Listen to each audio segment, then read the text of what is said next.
اہل علم لوگ تشریف فرما ہیں، کثرت کے ساتھ علماء تشریف فرما ہیں.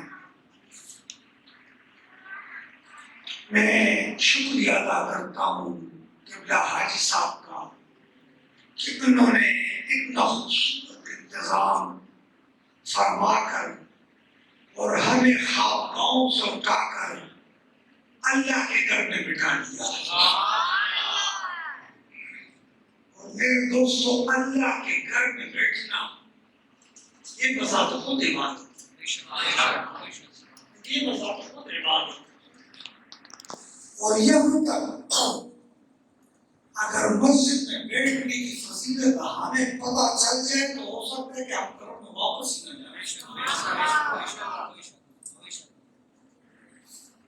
7 بندے جن کو قیامت کے دن عرش معلیٰ کا سایہ نصیب ہو، کوئی سایہ نہیں. اس میں سے ایک وہ بندہ بھی شامل ہے کہ قلبہ معلق بالمساجد، جس کا دل اللہ کے گھر کے ساتھ لگا ہو کہ آئے جلدی اور چاہے سب سے لیٹ، معلق ہو جائے مسجد کے ساتھ. تو گویا کہ ہم یہ شکریہ ادا کرتے ہیں کہ ہمیں گھروں سے نکال کر ہمیں حاجی صاحب نے اللہ کے گھر میں بٹھا دیا. اور چند لمحے ہم اللہ کے گھر میں بیٹھے اور پھر اس میں ذکر کرنا، نعت پڑھنا، علماء کی زیارتیں کرنا، یہ الگ الگ عبادتیں ہیں اور الگ الگ فضیلتیں. اگر ایک ایک میں بھی بات کی جائے تو بہت وقت لگتا ہے، کیونکہ تھکے ہوئے صبح سے لگاتار محفل ہے. یہ ہماری 5 محفل صبح سے، تو تھکاوٹ ہے. صبح upsc کے 2-3 دن ہوتے ہیں، تو اس کے 2-4 باتیں بہت کثرت سے نوجوان بیٹھے ہوئے ہیں. تو میرے اصلاحی 2-4 باتیں بس زیادہ سے زیادہ نہیں 10-12 منٹ میں. وہ کہتے ہیں کہ پھول کی پتی سے کٹ سکتا ہے ہیرے کا جگر. واہ واہ، کیا بات ہے.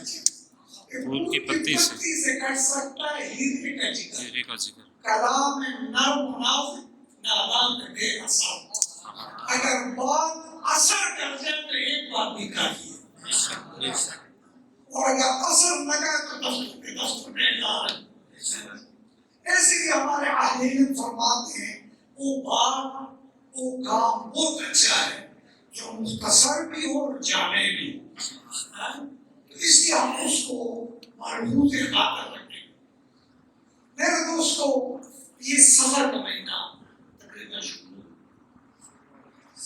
ہو رہا، اور یہ سفر کا مہینہ جو ہے یہ زیادہ اللہ والوں سے منسوب ہوتا ہے. اس میں اللہ والوں کے آراز سے، اللہ والوں کو اس کثرت سے ہوتے ہیں. اور اکثر یہ تعاون اللہ کی جو ریگولر ہوتی ہے وہ سفر میں ہوتی ہے. اسی لیے بعض لوگوں نے سفر کو بہت ڈراؤنا مہینہ قرار دیا ہے. کیونکہ بعض لوگ تو بچے کے ساتھ چوری رکھتے ہیں کہ اس میں جن آتے ہیں، پریاں آتی ہیں. ایسی بات نہیں ہے. یہ سفر مظفر ہے، کامیابی کا مہینہ ہے. تو یہ کوئی ڈرنے کا مہینہ نہیں، کامیابیوں کا مہینہ ہے، قربانیوں کا مہینہ ہے. تو یہ سفر جو ہے یہ اللہ والوں سے زیادہ منسوب ہے. تو اس لیے میں نے کوشش کی کہ 11ویں سپارے کی 11ویں رکوع میں سے ایک آیات میں نے آپ کے ساتھ تلاوت کی ہے. اس سے پہلے میں ایک تربیتی 2-4 باتیں نوجوانوں کو سمجھانا چاہتا ہوں جو آج 5 محفلوں میں نے کی ہے، اسی کی تسلسل جاری رکھنا چاہتا ہوں. بات یہ نہیں ہے کہ میں کوئی ایسی علمی بات کروں کہ سب واہ واہ کر رہے ہیں. بات یہ ہے کہ میری بات اس نوجوانوں کے ذہن میں بیٹھ جائے. بات علمی ضرورت نہیں ہوتی، بات سمجھنے والی ضروری ہے. اس لیے میں سمجھنے والی 2-4 باتیں کرتا ہوں. میرے دوستو، یہ جو مٹی ہے اس کی ایک عادت ہے. مٹی کی کیا ہے؟ میں جواب دیتا رہا کیونکہ میرا پشتو زبان ہے تو کہیں آپ سمجھتے کہ یہ کیا نہیں. مٹی کی کیا ہے؟ ایک عادت ہے. مٹی کی عادت یہ ہے کہ یہ جنگلی گھاس خود بہت اگاتی ہے. اور گھاس جنگلی گھاس خود بہت ہوتا ہے، نہ اس کے لیے یوریا ڈالنے کی ضرورت ہے، نہ ہاتھ چلانے کی ضرورت ہے، نہ گھوڑی کی ضرورت ہے، نہ مالی کی ضرورت ہے. جہاں بھی دیکھو کتنا نفع ہوتا ہے، کسی نے یوریا نہیں دیا ہوگا، کسی نے مسالہ نہیں ڈالا، کیونکہ زمین کی عادت ہے کہ یہ اور گھاس جنگلی گھاس خود بہت اگاتا ہے. یہ عادت ہے اس مٹی کی. مٹی کی کیا عادت ہے کہ جنگلی گھاس اس کی محنت کی ضرورت نہیں. لیکن زمین کی یہ بھی عادت ہے، اگر آپ اس میں گندم فصل کاشت کر دیں اور محنت نہ کریں، ایسے ڈال دیں، تو آپ 1 من ڈالتے ہیں اس میں سے 1 کلو بھی نہیں ملے گا. یہ بھی اس کی عادت ہے کہ فصل بغیر محنت کے نہیں اگاتی. فصل بغیر محنت کے نہیں اگاتی، اور گھاس جنگلی گھاس ہے بغیر محنت کے اگاتی ہے. یہ اس کی عادت ہے. اب ہمیں پتہ چلا کہ جو انسان کا وجود ہے یہ مٹی سے بنا ہے. سبحان اللہ، سبحان اللہ. یہ مٹی سے بنا ہے. جس طرح مٹی اور گھاس کو خود بہت ترقی دیتی ہے، اس طرح وجود انسان کی مٹی بھی بری عادتیں خود کو پیدا کرتی ہے. نہ اس کی اکیڈمی ہے، نہ اس کا استاد ہے، نہ اس کی ٹیوشن پڑھائی جاتی ہے. لیکن ماشاءاللہ چھوٹے بچے بھی پوچھو تو ماشاءاللہ آپ کو ایسی سی باتیں سنا دے گا کہ علماء بھی حیران رہ جائیں گے. بلکہ میں تو کہتا ہوں شیطان بھی حیران رہ جائے، اس کو بھی باس کام نہیں آتے. حیرت ہوتی ہے حضرت انسان پر، کار بات یہ خود کرے لعنت بے شیطان پر. تو وہ جو ہے کچھ باتیں ایسی ہیں کہ مٹی کی عادت ہے کہ یہ اور گھاس جنگلی گھاس خود کو خود اگاتی ہے. اسی طرح یہ وجود انسانی جو ہے یہ مٹی سے بنا ہے، اور اس کی بھی یہ عادت ہے کہ یہ بری عادت خود کو خود پیدا کرتی ہے. اور ٹیوشن نہیں پڑھنی پڑتی، کوئی اچھا ماہر استاد نہیں ضرورت، اس کو استاد پہلے سے ہی موجود ہے ماشاءاللہ. اب اور زمین کی عادت ہے کہ فصل بغیر محنت کے نہیں اگاتی. یہ جو وجود انسانی کی مٹی ہے اس کی بھی یہ عادت ہے، یہ تقوی کا فصل خود کو خود نہیں اگاتی. واہ واہ، سبحان اللہ، واہ. یہ لہاتے ہوئے تقوی کے باپ خود کو خود نہیں اگاتی. پھر حل مانگنا پڑتی ہے، پھر محنت کرنی پڑتی ہے، پھر کوشش کرنی پڑتی ہے، پھر یوریا ڈالنا پڑتا ہے، پھر مالی رکھنا پڑتا ہے، پھر سارے معاملات کرنے پڑتے ہیں. کیوں کہ اس کی عادت ہے کہ جو جنگلی گھاس ہے خود کو خود اگاتی ہے، فصل محنت کے بغیر نہیں ہوتا ہے. اب معلوم یہ ہوا کہ ہماری یہ زمین جو ہے اس میں محنت کی ضرورت ہے. کہ ہمارے اولیاء اللہ جو ہے نا انہوں نے اس میں محنت کی. یہ جو ولی بنتے ہیں وہ اس زمین میں محنت کرتے ہیں، اس کو گھوڑیاں کرتے ہیں، کوشش کرتے ہیں. اب جس طرح زمین کے لیے اشیاء کو فصل کے لیے مالی رکھتے ہیں، مالی کا کام کیا ہے؟ یہ جو نوجوان میری بات ضرور سمجھیں، کیونکہ یہ علماء کرام کو کم یہ بات آپ اس طرح کبھی شیئر کی ہو، میں بات کرتا ہوں اسی ضروری بات ہے. سن، مالی کیوں رکھا جاتا ہے؟ مالی کا مین پوائنٹ کام کیا ہے؟ مالی کا کام یہ ہے کہ فصل کو آپ نے کاشت کر، ہل چلا لیا آپ نے، زمین کو سینچ لیا آپ نے، زمین کو تیار کر لیا آپ نے، گندم کاشت کر لیا آپ نے. لیکن اس کے باوجود جب گندم اگتا ہے تو ساتھ جنگلی گھاس اگاتا ہے، اس کے باوجود بھی جنگلی گھاس ساتھ اگاتا ہے. مالی کیا کرتا ہے کہ پانی دیتا ہوں فصل کو، لیکن پوچھتی جنگلی گھاس کو، کیونکہ زمین کی عادت جو ہے وہ اس کو پہنچاتی ہے. آپ یوریا ڈالیں، آپ فصل کو ڈالتے ہیں، فائدہ جنگلی گھاس کو مل رہا ہوتا ہے. تو مالی کیا کرتا ہے؟ اس میں گوڑی کرتا ہے تاکہ ہمارا پانی ضائع نہ ہو، ہماری محنت ضائع ہو کہ میں پانی فصل کو دے رہا ہوں، فائدہ جنگلی گھاس کو مل رہا ہے، تو کیا کرتے ہیں بوٹی کرتے تاکہ اس میں سے جنگلی گھاس نکالوں تاکہ تمام فائدہ جو ہے وہ فصل کو مل جائے۔ اے میرے دوستوں، ادھر کو مٹی کے لیے مالی کی ضرورت ہے، یہ وجود انسانی کے لیے جو ہے مرشد کی ضرورت ہے۔ سبحان اللہ، سبحان اللہ۔ مرشد کا کام بھی وہی ہے جو مالی کا، کیونکہ مرید محنت تو کر رہا ہوتا ہے، کوشش کر رہا ہوتا ہے، مسئلہ اولڈ گراس میں ہوتا ہے، جنگلی گھاس میں ہوتا ہے۔ مرشد کیا کرتا ہے؟ اس فصل میں سے جنگلی گھاس میں بوڑی کرتا ہے اور مرید سے وہ بری عادت نکالتا ہے تاکہ اچھی عادتیں پروان چڑھیں۔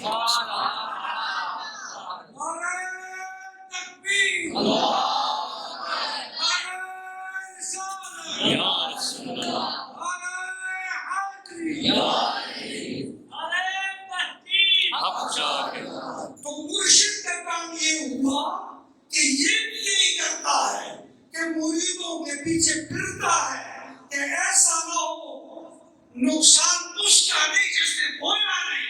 مجدد الثانی رحمۃ اللہ علیہ مکتوبات شریف میں فرماتے ہیں کہ نقصان اس کا نہیں جس نے نہیں بویا، کیونکہ تو محنت کی تھی، اس نے تو بوٹی نہیں کی، اس نے تو حل نہیں چلایا۔ نقصان تو اس کا ہے کہ محنت بھی کی پر بویا پر ناقص بویا، محنت بھی کی، کوشش بھی کی، پھر بھی فصل کا وہ اس طرح نہیں ملا، تو کہتے ہیں نقصان محنت کرنے والے کا زیادہ ہے۔ تو پیر اس لیے پریشان ہوتا ہے کہ جو نہیں کرتے ان کو تو خیر ہے، یہ اللہ کرنے والوں کو کہیں کہ فصل خراب نہ کر دے، اس میں سے بوٹی کر، یہ اصل کام مرشد۔ اب جو میں نے آئے کریمہ پڑھی اس کو سمجھنے میں آپ لوگوں کو آسانی ہو۔ اللہ فرماتا ہے الا ان اولیاء اللہ، ترجمہ سن لیں، الا ان اولیاء اللہ، خبردار، تحقیق یہ اللہ کے دوست۔ اب الا بھی حرف تنبیہ کہتے ہیں علماء اور ان حرف تحقیق کہتے ہیں، دونوں چیزیں ہیں۔ اس سے ایک نقطہ سمجھانا چاہتا ہوں کیونکہ اللہ والوں کا مہینہ ہے کہ اللہ والے بناتے کیسے ہیں۔ فضیلت تو سب کو پتا ہے کہ کیسے بنتے ہیں۔ اللہ نے اس میں بڑی راز کی بات چھپائی، فرمایا الا خبردار، ان تحقیق، یہ الا میں خطرے کی طرف اشارہ ہے اور ان میں خوشخبری کی طرف اشارہ ہے۔ علماء صوفیہ فرماتے ہیں الا میں تنبیہ کی طرف اشارہ ہے، ان میں خوشخبری کی طرف اشارہ ہے۔ اللہ فرمانا چاہتا ہے کہ جیسے آپ ٹرانسفارمر یہاں لگے ہوں گے، تمام بچے دیکھتے ہوں گے، ٹرانسفارمر پہ لکھا ہوتا ہے خبردار خطرہ 404، خبردار خطرہ 404۔ کیا مطلب ہے کہ بے دھیانی میں ہاتھ نہ لگائیں، بے اصولی طریقے سے اس کو ہاتھ نہ لگائیں، بے اصولی انداز سے اس کے قریب نہ جائیں، اس کے پیچھے نہیں جائیں۔ اگر آپ بے اصولی انداز سے، بے طریقے کے انداز سے اس کو ہاتھ لگائیں گے تو کیا ہوگا؟ آپ جان سے چلے جائیں گے۔ آپ کیا ہوگا؟ جان سے چلے جائیں گے۔ اللہ فرماتا ہے الا، اے لوگوں خطرہ ہے، اعظمت ولیا بالحرب، خطرہ ہے، خطرہ ہے۔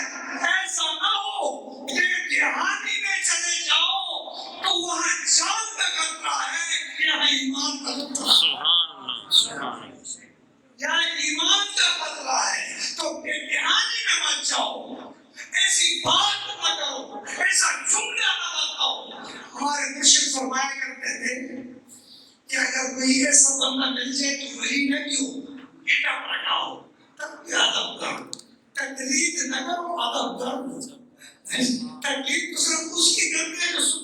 استعمال کرتا ہوں. ایک ادب کپڑوں کو نہیں کرنا. ہمارے مرشد فرماتے تھے اس کپڑے کی عادت ہو جائے گی, ایک بھی کرنے کی عادت ہو جائے گی, کہیں اچھے والے نکالو گے کام خطرے میں پڑ جائے گا, چاند خطرے میں پڑ جائے. اے میرے دوست, اللہ فرماتا ہے کہ بھی طریقے بچہ بجلی کے پاس, ہاں اب اتنا لگا کر ایک خوشبری دے گی کہ ہاں اگر کوئی لینڈ مین دستانے مار کے سبحان اللہ پناس لے کے وہاں سے تار لگا لے روشن کرنے کا سبحان اللہ سبحان اللہ. تو اللہ فرماتے ہیں خوشخبری بھی ہے, اگر اللہ والوں کے پاس ادب کے ساتھ چلے جاؤ, اطاعت کے ساتھ چلے جاؤ, احترام سے چلے جاؤ, اب خطرہ نہیں ہوگا, اب ایمان کے ذریعے تیرا سینہ روشن کر. سبحان اللہ سبحان اللہ. تو دونوں چیزیں اس میں موجود ہیں, یہاں خطرہ بھی ہے اور یہاں خوشخبری بھی ہے. اگر ایک بندہ ادب والے طریقے سے چلا جائے, آداب کے ساتھ چلا جائے, تو اے میرے دوستو وہ کیا ہوگا, وہ اپنا سینہ روشن کر دے. تو اسی پر ایک بات کر کے میں ختم کرتا ہوں. حضرت شیخ عبدالقادر جیلانی رضی اللہ تعالیٰ عنہ بچوں میں کبھی تعلیم حاصل کر رہے تھے. اچانک پتہ چلا کہ بغداد میں کوئی صوفی صاحب آئے ہوئے ہیں, اور صوفی صاحب ایسے کہ ایک لمحے میں ادھر ہوتے ہیں, ایک لمحے میں افغانستان ہوتے ہیں, گھر ہو جاتے ہیں. لوگوں نے کہا ملاقات کرنے میں چلے. اب 3 بچے, اب ان میں سے ایک کہتا ہے جو صرف اور نحو تھوڑا سا پڑھے 2-4 جماعتیں, یہ بڑی تحقیق سے کہتے ہیں کہ کسی کو پڑھنا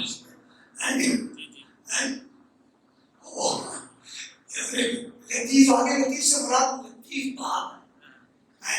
وہ کشتی میں جا رہے تھے, کوئی طلباء نئے نئے پڑھ رہے تھے, تو ملا سے پوچھتے ہیں کہ آپ نے نومید پڑھی ہے؟ نومید میں جانتی نو کس چیز کو کہتے ہیں.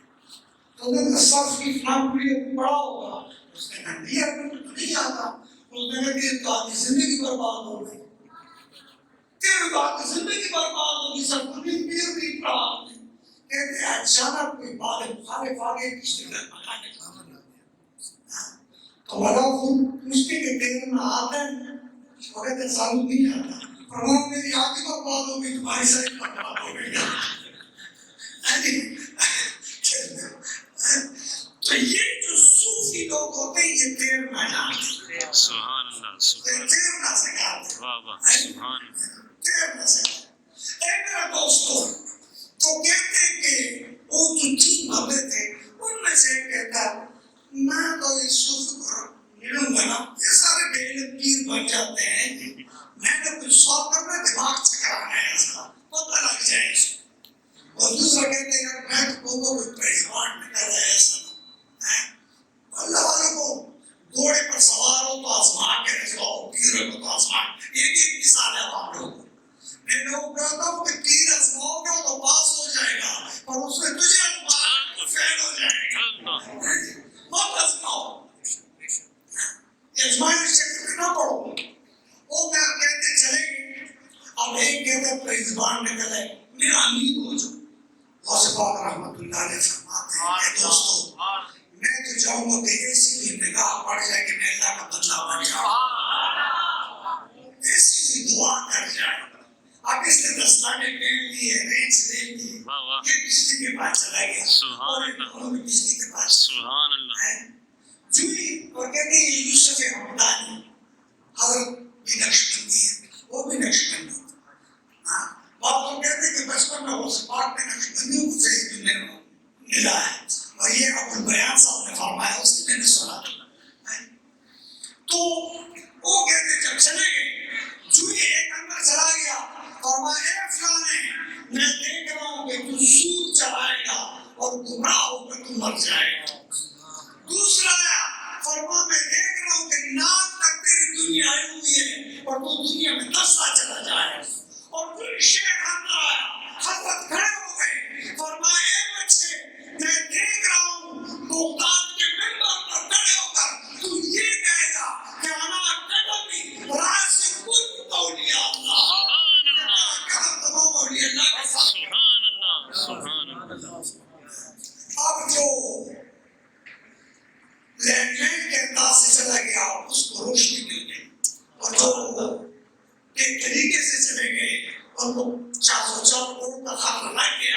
ان کے ایمان ضائع ہو گئے. اے میرے دوستو یہ اللہ والوں کا مہینہ ہے. اللہ والوں سے جو سب سے بہتر چیز ملتی ہے وہ اچھی تربیت. وہ اچھی تربیت ہے. اگر اس سے مریدوں کو اچھی تربیت مل جائے تو سمجھو کہ شیخ سے بہت بڑا ورثہ مل گیا, بہت بڑی نعمت مل گئی. اس لیے میرے دوستو مشائخ کی صحبت میں آیا کرو, لیکن جب آؤ اس نیت سے آؤ کہ ہو سکتا ہے کہ شیخ ایسی بات کر جائے میں اس پہ عمل کروں, اللہ مجھے بھی اللہ والا بنا.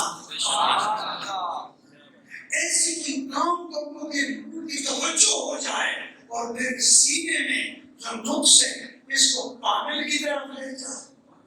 اس نیت سے آیا کرو. جب اس نیتوں سے آیا کرو گے تو میرے دوستو کوئی اللہ والے اب بھی دیتے ہیں سب کچھ, پر ماننے کے لیے چاہیے ڈب. کچھ ڈب سیکھنا چاہیے, کام سیکھنا چاہیے. ہمارے عبد الکریم بابا پنڈی والے رنگ کپڑے رنگا کرتے تھے. حافظ قرآن تھے, کہتے قرآن پڑھا کرتے تھے, کپڑے رنگا کرتے تھے. اسی مہینے میں چھوڑے شریف والے آ گئے. حاجی فقیر محمد چورائی رحمۃ اللہ, انہوں نے کہا بیٹے کوئی رنگ دو. اس نے رنگ کر بڑے لپیٹ کر دے, اس نے پیسے دی. کہتے نہیں مولوی صاحب میں کو رنگ کرنے کی جانچ پڑی آ رہی ہے. اب تین بابا نے تو محمد چورائی فرماتے اچھا مانو پاگل رنگ کی جانچ آتی ہے, سب بندے کو رنگ کی جانچ. کہتے عبد الکریم صاحب نے ایسی نظر پڑ گئی کہ لوگ پہچانتے نہیں کہ محمد کون ہے.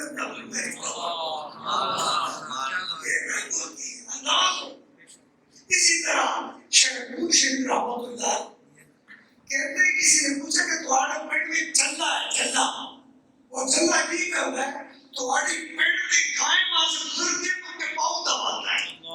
لوگ پوچھتے کی کرتے ہو, فرمان میں مشتی دراتو دیر آتے ہیں تو انہوں نے اٹھا ہی آتے ہیں اور چلے گئے نہیں. اصل میں فرمایا اچھا ایسے چلنے پیدا ہو گیا کہ وہ میری قوم کے دانتوں کے دباتا ہے. کہتے پیچھے آ گئے کہ میں دیکھوں تو صحیح, اور ابھی کے بعد وہ چلے ہی کر میں علاقے کرتی ہوں اور یوں کر رہا ہے. تو فرمایا پتر یہ کی کرتے ہو؟ کہتے ہیں میں داوڑے کی جانچ بڑی آتی اور پہچاننا نہیں کہ شیخ میرا یہ جانچ بڑی آتی. کہتے حضرت سینے سے لگایا کہ تمہارا یہ جانچ بڑی آتی بندہ بنانے کی جانچ. اے میرے دوستو یہ اللہ والے یہ نوازیہ فرماتے اور قیامت تک ابو البیان صاحب رحمۃ اللہ علیہ کا بیان میں نے طلب شہید مسجد اسلام آباد میں یہ سنا. تو انہوں نے کہا تھا کہ ایک دفعہ کچھ بچے میری کو پتھر مار رہے تھے, تو پتھر میری جماعت علی شاہ صاحب کے سامنے لگے. کہتے مرید سارے دوڑ کے ان کو پکڑنے کے لیے, جب پکڑے وہ کانپ رہے تو کہتے کوئی جماعت علی شاہ صاحب فرماتے ہیں کہ اور بیر پتھر کیوں مار رہے سے؟ کہتے بیر مل جائے اس لیے. کہتے درخت کو مارے تو بیر عطا کرے گا, فصل کو مارے تو کچھ نہیں ہوتا. کہتے سینے سے لگا دیا کہ جاؤ تیرے خاندان میں قیامت تک حافظ نہیں لگے. ابھی تک اس خاندان میں سارے حافظ ہیں. کہتے ہیں مطلب نہیں کہ لاؤ نے کسی سنی پتھر مارنے شروع کر, وہ غلطی سے لگا. اس لیے میرے دوستوں میں آپ کو کہہ رہا ہوں کہ اللہ والے جو ہیں یہ اب بھی عطا کرتے ہیں, لیکن ادب احترام آج اللہ والے کے ساتھ بیٹھ جاؤ, ان سے کچھ سیکھ جاؤ تاکہ آپ کی بھی قسمت جاگ جائے اور اللہ والے بھی قسمت جاگ جاتی ہے کہ ایک بندے کو اللہ والا بنا دیا جاتا ہے. تو اللہ تبارک و تعالی بس اس پر میں ختم کرتا ہوں کہ جیڑا کردا ہے اللہ نے بلیاں بسان اس تجرے بھی آمدہ ہیرے درا, اس ہیرے کا نہیں رہتا کوٹی میں کوئی جیڑا گر جائے کسی ہاری چھو. اللہ تعالیٰ فیصل کو سعود